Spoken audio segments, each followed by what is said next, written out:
Hello everyone, my name is Miss Alaa. I'm a college advisor, and today I'm here to show you all how to navigate the Cal State Apply application for all the Cal State universities. And so there will be this full length video. However, if you need help with a certain section, we do also have multiple videos about specific sections in the application if you just want to go directly to that one. But if you are starting from fresh, you may continue on for this entirety of the video to show you how to navigate the whole application. And so to begin the application, you're going to go to calstate.liaisoncast.com, but you could also just Google Cal State Apply, and it's the first link. So once you're here, you're going to go ahead and create an account. And then this is how to create an account. So it's going to ask you for your name. Please make sure in this section it is your legal name, whatever the school has on file, as well as whatever is on your social security card if you have one.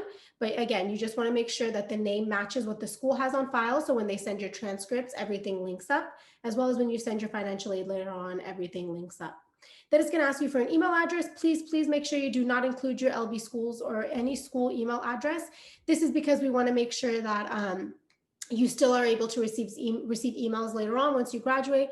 Also, please make sure you're making a professional email address. So if you have an email address that is sexygal1, we do not want to use that for your Cal State applications or for any of your college applications for that matter. So just please make sure if you don't have one, go ahead and create a quick Gmail or Yahoo Mail account so that you can make sure that you receive all the info.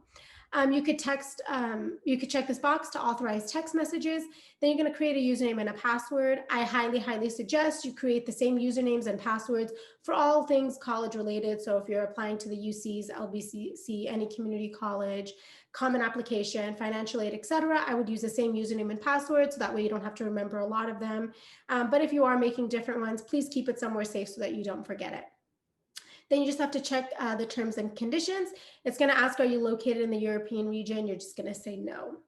So once you finish creating the account, you'll click create account. I already have one, so I'm not going to finish creating it. But once you do that, it'll take you to the beginning of the application. Alrighty, so once you get to, after you click create account, it's going to take you to this portion, which is the extended profile. So it's going to ask you a couple questions that are really important when navigating the application because it'll determine what kind of an application you're filling out.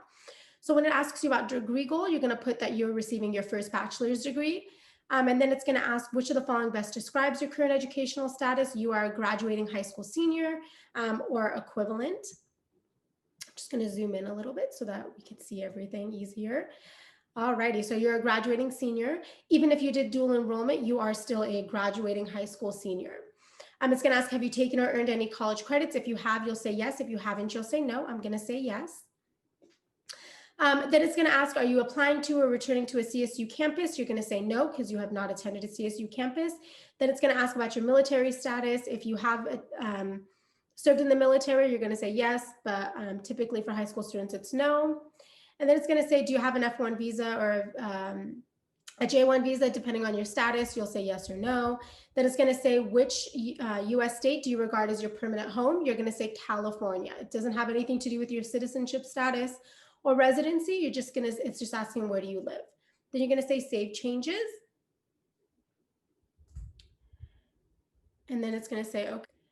So once you finish accessing your application and creating your account, you'll have the opportunity to select and add a program. When you get to this section, you're going to search for the school if you would like, or you could just search this way. I highly suggest you do the filters. You go to the campus you're interested in, select Long Beach, for example, then it'll list all of Long Beach's programs for you. And then if you want, you could search for the program exactly. So biology, for instance, if you search it, it'll show you all the biology majors they have. You'll select the one that you want.